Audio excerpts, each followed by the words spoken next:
Al Hinkle as ever just followed. There were long, funny days spent in Alan's apartment before we left. He went around in his bathrobe and made semi-ironical speeches as follows. "Now, I'm not trying to take your Hinkty sweets from you, but it seems to me the time has come to decide what you are and what you're going to do." Alan was working as a copy boy for AP.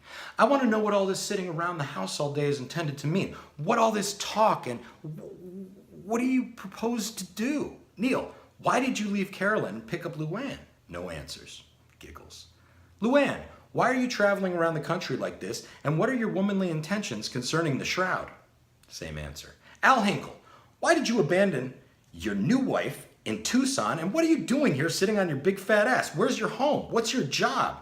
Al Hinkle bowed his head in genuine befuddlement. "Jack, how comes that you've fallen on such sloppy days, and what have you done with Pauline?" He adjusted his bathrobe and sat facing us all. "The days of wrath are yet to come. The balloon won't sustain you much longer. And not only that, but it's an abstract balloon. You'll all go flying to the West Coast and come back staggering back in search of your stone."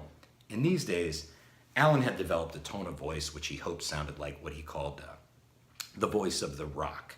The whole idea was to stun people into the realization of the rock. "You pin a dragon to your hats," he warned us. "You're up in the attic with the bats." He made eyes all glittered at us. Since the Dakar doldrums, he had finally gone through a terrible period which he called the Holy Doldrums, or Harlem Doldrums, when he lived in Harlem in midsummer at night, woke up in his lonely room and heard the great machine descending from the sky, and when he walked on 125th Street underwater with all the other fish, it was a riot of crazy ideas that had come to occupy his brain. He made Luann sit on his lap and he commanded her to subside. He told Neil, "Why don't you just sit down and relax? Why do you jump around so much?" Neil ran around, putting sugar in his coffee and saying, "Yes, yes, yes." At night, Al Hinkle slept on the floor on cushions. Neil and Luann pushed Alan out of bed and went to it. And Alan sat up in the kitchen over his kidney stew, mumbling the predictions of the rock. I came in dazed and watched everything. Al Hinkle said to me, "Last night, I walked clear down to Times Square. Just as I arrived, I suddenly realized I was a ghost. It was my ghost walking on the sidewalk." He said these things to me without comment, nodding his head emphatically. 10 hours later, in the midst of someone else's conversation, Al would suddenly say, "Yep, it was my ghost. Yep, walking on the sidewalk."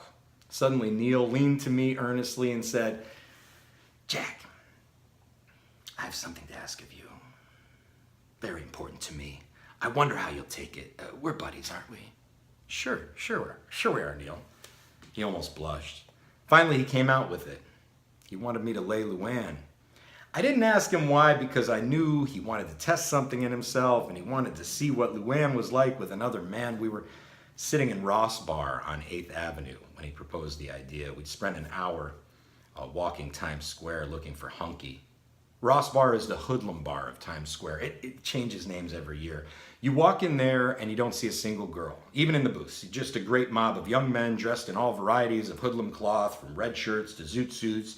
It's also a hustler's bar, and the boys who make a living among the sad old homos of 8th Avenue night. Neil walked in there with eyes slitted to see every single face. And there were wild Negro queers, sullen guys with guns, shiv-packing seamen, thin, non-committal junkies, and an occasional well-dressed, middle-aged detective posing as a bookie and hanging around half for interest and half for duty. It was the typical place for Neil to put down his request. All kind of plans or evil plans are hatched in the Ross Bar. I mean, you can sense it in the air, and all kinds of mad sexual routines are initiated to go with it. The safecracker not only proposes a certain loft on 14th Street to the hoodlum, but that they sleep together. Kinsey spent a lot of time in Ross Bar interviewing some of the boys, and I was there the night his assistant came in, 1945. Hunky and Alan were interviewed. Neil and I drove back to New York, York Avenue, found Luann in bed. Hinkle was roaming his ghost around New York.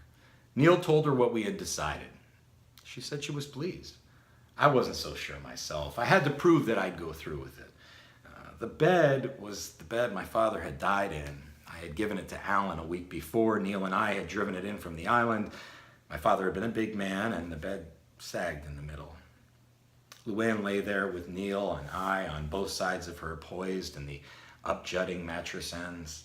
not knowing what to say, and I said, hell, I can't do this. Go on, man, you promised, said Neil. Well, what about Luann, I said. Come on, Luann, what do you think?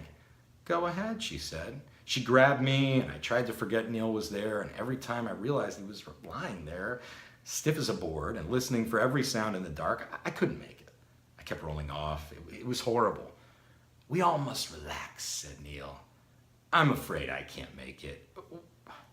Why don't you go in the kitchen for a minute? Neil did so. Still, my heart wasn't in it. Luann was a lovely woman to have wrapped around you. She was warm, and she was ready, and she was extremely languid.